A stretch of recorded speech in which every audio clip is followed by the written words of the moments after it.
Hello, नमस्कार. कशी आहात सर्व? कुक विथ स्वामीमध्ये सर्वांचं परत एकदा स्वागत करते.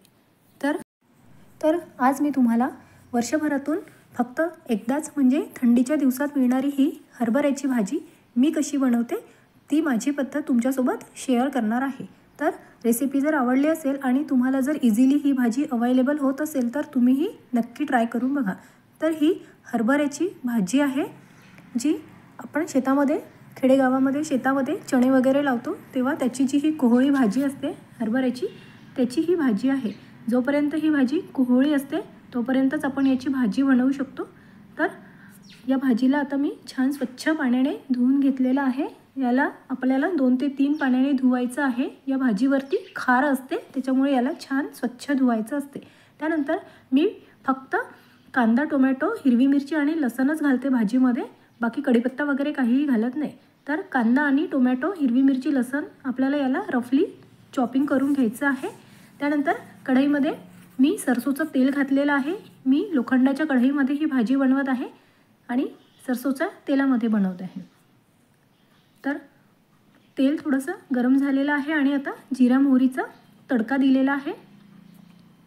जिरा मोहरीचा तडका झाला की आता आपल्याला यामध्ये लसण घालून घ्यायचं आहे. तर ही मोकळी भाजी आहे, काहीच फॅन्सी म्हणजे लसण जिऱ्याची पेस्ट वगैरे मी काहीही नाही वापरली आहे. एकदम सिंपल भाजी बनवलेली आहे. त्यानंतर त्यामध्ये लसूण फ्राय झाला की कांदा घालून घ्यायचा आहे आणि कांद्यालाही आपल्याला छान तेलामध्ये पिंकिश करून घ्यायचं आहे. त्यानंतर ही हिरवीच मिरची आहे पण ती थोडीशी लाल आलेली आहे. जर तुमच्याकडे सुकलेल्या जर हिरव्या मिरच्या असतील तर तुम्ही त्याही वापरू शकता. त्यानंतर मिरची शिजली की आता टोमॅटो घालायचा आहे आणि टोमॅटो घातला की टोमॅटो पटकन शिजावा यासाठी आता आपल्याला मीठ घालून घ्यायचं आहे. तर या भाजीला ऑलरेडी खूप खार असतो, थोडीशी भाजी खारट अशी असते, तर त्यामुळे मीठ घालताना जरा जपूनच मीठ घाला. तर मी सेंधे मीठ वापरते नेहमीच्या यूजला, त्याच्यामुळे मी सेंधे मीठ थोडंसं कमी खारट असते साध्या मिठापेक्षा, त्यामुळे मी थोडंसं जास्त घातलेलं आहे. तर टोमॅटो इथे पूर्ण स्मॅश झालेले आहे म्हणजे शिजलेले आहे. तर आता आपल्याला जे सुके मसाले आहे ते घालायचे आहे. तर त्यामध्येही मी फक्त हळद, हिरवी मिरची आणि धने पावडरच घातलेलं आहे. हिरवी मिरची तुम्ही आधी कच्च्या मिरच्या घातलेल्या आहे त्यामुळे हिरवी मिरची मी फक्त कमी म्हणजेच लाल मिरचीचं पावडर 2 किंवा 3 चम्मच एवढंच घातलेलं आहे. तर हे हळद, धने पावडर आणि छोट्या 2 चम्मच एवढं लाल मिरची पावडर घातलेलं आहे.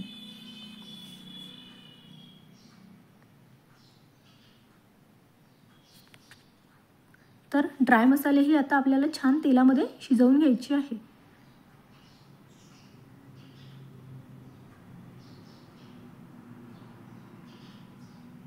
आणि ड्राय मसाले तेलामध्ये छान शिजले आणि मसाल्यांनी तेल सोडायला सुरुवात केली की आपल्याला आता वरून आपली जी भाजी आहे हरभऱ्याची ती घालून घ्यायची आहे.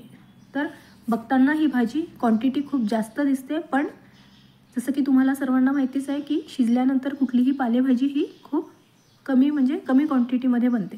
तर आत्ता जरी कढई फुल दिसत आहे पण भाजी बनताना खूप कमीच भाजी बनली होती. तर आता भाजी घातली की आता आपल्याला याला छान भाजी पूर्ण मसाल्यांमध्ये मिक्स करून घ्यायची आहे.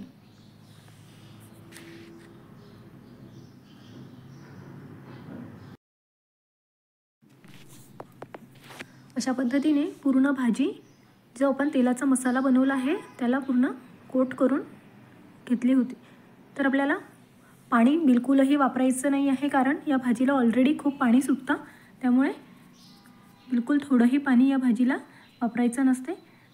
आता पूर्ण मसाले आणि भाजी एकजीव झाली की आपल्याला याला झाकून छान 2 ते 3 वाफा काढून भाजी शिजवून घ्यायची आहे.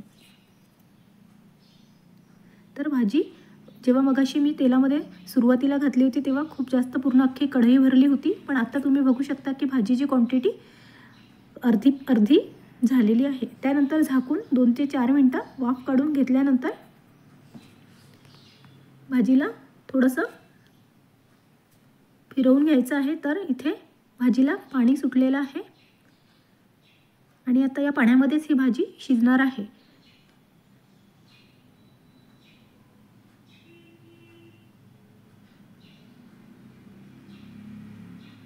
तुमच्याकडे जर ज्वारीचं पीठ असेल तर ज्वारीच्या भाकरीसोबत ही भाजी खूप खूप मस्त लागते।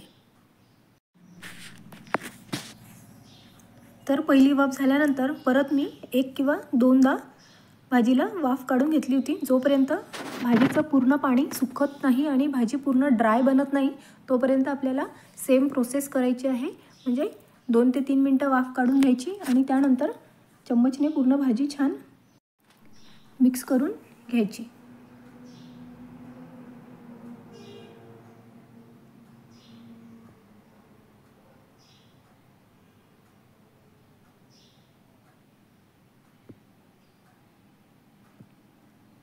तर अशा पद्धतीने आता भाजी ड्राय बनत चाललेली आहे, म्हणजेच पाणी हळूहळू सुकत चाललेलं आहे। तर आता ऑलमोस्ट भाजीचं पाणी सुकलेलं आहे।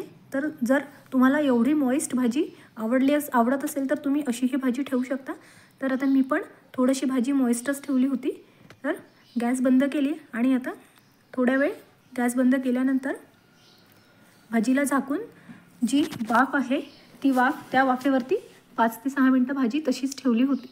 तर त्यानंतर मग भाजी आपली पूर्ण तयार झालेली आहे।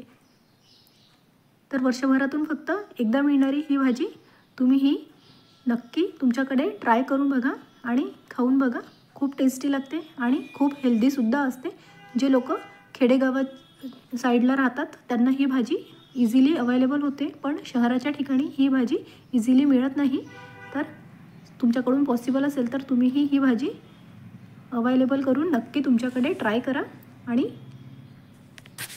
आपल्या कुक विथ मम्मी या चॅनलला सबस्क्राईब करायला विसरू नका। थँक्यू।